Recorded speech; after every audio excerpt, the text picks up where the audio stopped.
ಪ್ರಿಯ ವೀಕ್ಷಕರೇ ನಮಸ್ಕಾರ. ಅನ್ನದಾತ ಕನ್ನಡ ಸುದ್ದಿವಾಹಿನಿಗೆ ಸ್ವಾಗತ. ವಿಶ್ವ ಪರಿಸರ ದಿನಾಚರಣೆಯ ಅಂಗವಾಗಿ ಬಾಗಲಕೋಟೆ ಜಿಲ್ಲೆಯ ಜಮಖಂಡಿ ಬಿಆರ್ಸಿ ಕಚೇರಿಯಲ್ಲಿ ಸಸಿಗಳನ್ನು ನೆಡುವುದರ ಮೂಲಕ ವಿಶ್ವ ಪರಿಸರ ದಿನಾಚರಣೆಯ ಕಾರ್ಯಕ್ರಮವನ್ನು ಆಚರಿಸಲಾಯಿತು. ಕ್ಷೇತ್ರ ಶಿಕ್ಷಣಾಧಿಕಾರಿಗಳಾದ ಎಕೆ ಬಸನ್ನವರ್ ಪರಿಸರ ಮಹತ್ವವನ್ನು ಮತ್ತು ಪರಿಸರ ಸಂರಕ್ಷಣೆಯಿಂದ ಆಗುವ ಅನುಕೂಲಗಳ ಕುರಿತು ಮಾತನಾಡಿದರು. ಪರಿಸರ ಇಲ್ಲದಿದ್ದರೆ ನಾವೆಲ್ಲ ಬದುಕಲು ಸಾಧ್ಯವಿಲ್ಲ. ಇವೆಲ್ಲವೂ ಉಳಿಯಲು ಮುಖ್ಯವಾಗಿ ಮಳೆ ಬೇಕು. ಮಳೆ ಬರಬೇಕು ಅಂದರೆ ಗಿಡ ಮರಗಳ ಅಗತ್ಯವಾಗಿರಲೇಬೇಕಾಗುತ್ತದೆ. ಒಂದು ದೇಶದಲ್ಲಿ ಕನಿಷ್ಠ ಪ್ರಮಾಣದಲ್ಲಿ 30-37% ಭೂಮಿಯಲ್ಲಿ ಗಿಡ ಮರಗಳು ಇರಬೇಕು. ಅಂದರೆ ಮಾತ್ರ ಸಸ್ಯ ಸಂಕುಲ ಬೆಳೆಯಲು ಸಾಧ್ಯವಿದೆ. ಸಸ್ಯ ಸಂಕುಲ ಇಲ್ಲದೇ ಇದ್ದರೆ ಮಾನವ ಜೀವನ ಅತ್ಯಂತ ದುಸ್ತರ ಆಗುತ್ತದೆ. ಮಳೆ ಬೆಳೆ ಆಗದಿದ್ದರೆ ಪ್ರಾಣಿ ಪಕ್ಷಿಗಳು ಬದುಕಲು ಸಾಧ್ಯವಿಲ್ಲ ಎಂದು ಹೇಳಿದ ಶಿಕ್ಷಣಾಧಿಕಾರಿಗಳು. ಇದೇ ಸಂದರ್ಭದಲ್ಲಿ ಕ್ಷೇತ್ರ ಸಮನ್ವಯ ಅಧಿಕಾರಿಗಳಾದ ಶ್ರೀಯುತ ರಮೇಶ್ ಔಟಿ, ಕ್ಷೇತ್ರ ಸಂಪನ್ಮೂಲ ವ್ಯಕ್ತಿಗಳಾದ ಆರ್ ಗುಡಿಗೆನ್ನವರ್, ಶಿವು ಯಾದವಾಡ್, ಸದಾಶಿವ್ ಮುದನೂರ್, ಎಸ್ಎಂ ಕಾಯಿ, ಎಸ್ಟಿ ಪರುತಿ ಮತ್ತು ಕ್ಷೇತ್ರ ಸಂಪನ್ಮೂಲ ಕಚೇರಿ ಸಿಬ್ಬಂದಿ ವರ್ಗದವರು ಉಪಸ್ಥಿತರಿದ್ದರು. ವರದಿ ಕಲ್ಯಾಣಪ್ಪ ಎಸ್ ಬಾಂಗಿ, ಅನ್ನದಾತ ಕನ್ನಡ ಸುದ್ದಿವಾಹಿನಿ, ಜಮಖಂಡಿ.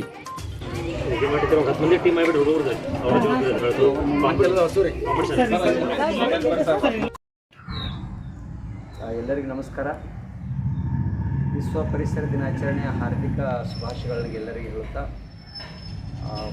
ಪರಿಸರ ಇದ್ದರೆ ನಾವೆಲ್ಲರೂ ಇರಲಿಕ್ಕೆ ಸಾಧ್ಯವಿದೆ. ಪರಿಸರ ಅಂತಂದರೆ ಅದು ನೀರು, ಮಳೆ, ಗಾಳಿ, ಬೆಳಕು, ಮರ, ಸಸ್ಯ, ಎಲ್ಲ ಪ್ರಾಣಿ ಸಂಕುಲಗಳು ಒಳಗೊಂಡಿರ್ತಕ್ಕಂಥದ್ದಕ್ಕೆ ಪರಿಸರ ಅಂತ ಹೇಳ್ತೀವಿ. ಇವೆಲ್ಲ ಉಳಿಬೇಕಾದ್ರೆ ಮುಖ್ಯವಾಗಿ ಮಳೆ ಬೇಕಾಗ್ತದೆ. ಮಳೆ ಬರಬೇಕು ಅಂತಂದರೆ ಗಿಡ ಮರಗಳು ಅಗತ್ಯವಾಗಿ ಇರಬೇಕಾಗ್ತದೆ.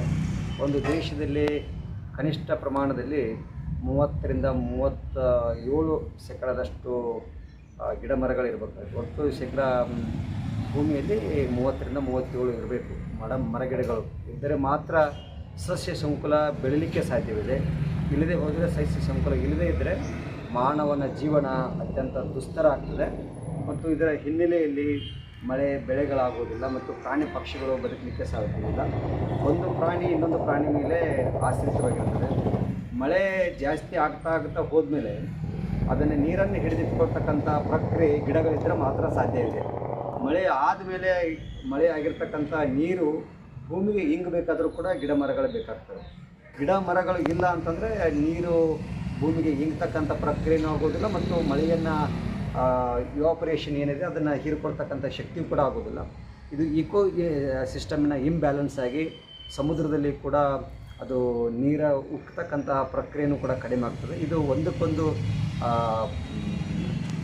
ಕೋಪ್ರೇಷನಿಂದ ನಡೀತಕ್ಕಂಥ ಕೆಲಸ.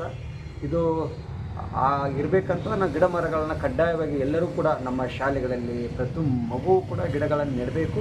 ಗಿಡಗಳು ನೆಟ್ಟಾಗ ಮಾತ್ರ ಈ ಸಸ್ಯ ಸಂಕುಲ ಅಂತಕ್ಕಂಥದ್ದು ಉಳಿಲಿಕ್ಕೆ ಸಾಧ್ಯವಿದೆ. ಇಲ್ಲದೇ ಹೋದರೆ ಸಸ್ಯ ಸಂಕುಲವನ್ನು ನೋಡಲಿಕ್ಕೆ ಸಾಧ್ಯವಿಲ್ಲ. ಉದಾಹರಣೆಗೆ ಈಗ ಡೂಡೋ ಅಂತಕ್ಕಂಥ ಬರ್ಡ್ ಇಲ್ಲ.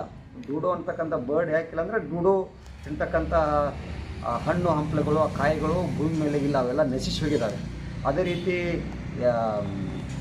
ಎರಲಡ್ ಅಂತಕ್ಕಂಥ ಒಂದು ಬರ್ಡ್ಸು ಕೂಡ ನಮ್ಮ ಕರ್ನಾಟಕದಲ್ಲಿ, ಗುಜರಾತ್, ಮಹಾರಾಷ್ಟ್ರದಲ್ಲಿತ್ತು. ಈಗ ಮಹಾರಾಷ್ಟ್ರ, ಗುಜರಾತಲ್ಲಿ ಮಾತ್ರ ಉಳ್ಕೊಂಡಿದ್ದಾವೆ. ಕರ್ನಾಟಕದಲ್ಲಿ ಎಲ್ಲಿ ಇಲ್ಲ. ಅದು ಎರಲಡ್ ಮೊದಲು ಏನು ತಿಂತಾ ಇತ್ತು, ಬಿಳಿ ಪುಷ್ಪಿಯನ್ನು ತಿಂತಾ ಇತ್ತು. ಈಗ ಎಲ್ಲಿ ನಾವು ಬಿಳಿ ಪುಷ್ಪಿಯನ್ನು ನೋಡೋದಿಲ್ಲ, ಎಲ್ಲ ಕಡೆ ಕಬ್ಬನ್ನು ನೋಡೋದ್ರಿಂದ ಅದು ಆಶ್ರಯಿತವಾಗಿರ್ತಕ್ಕಂತಹ ಪಕ್ಷಿ ಪ್ರಾಣಿಗಳು ತಾವೇ ನಶಿಸಿ ಹೋಗಿಬಿಡ್ತವೆ. ಹೀಗಾಗಿ ಮುಂಬಂದು ದಿನಗಳಲ್ಲಿ ಕೂಡ ಸಸ್ಯ ಮರಗಳನ್ನು ನಾವು ಯಾರೂ ಕೂಡ ಉಳಿಸ್ಕೊಳ್ಳದೆ ಹೋದರೆ ಮಾನವ ಸಂಕುಲನೂ ಕೂಡ ಉಳಿದು ತುಂಬ ಕಷ್ಟವಿದೆ. ಅದರಿಂದ ಬರಗಾಲ ಕೂಡ ಬರ್ತಕ್ಕಂಥ ಪರಿಸ್ಥಿತಿ ಇರ್ತದೆ ಮತ್ತು ಅನಾವಶ್ಯಕವಾಗಿ ದುರ್ಘಟನೆಗಳು ಅಂದರೆ ಮಹಾಪುರಗಳು ಬರಲಿಕ್ಕೆ ಪ್ರಾರಂಭ ಆಗ್ತವೆ.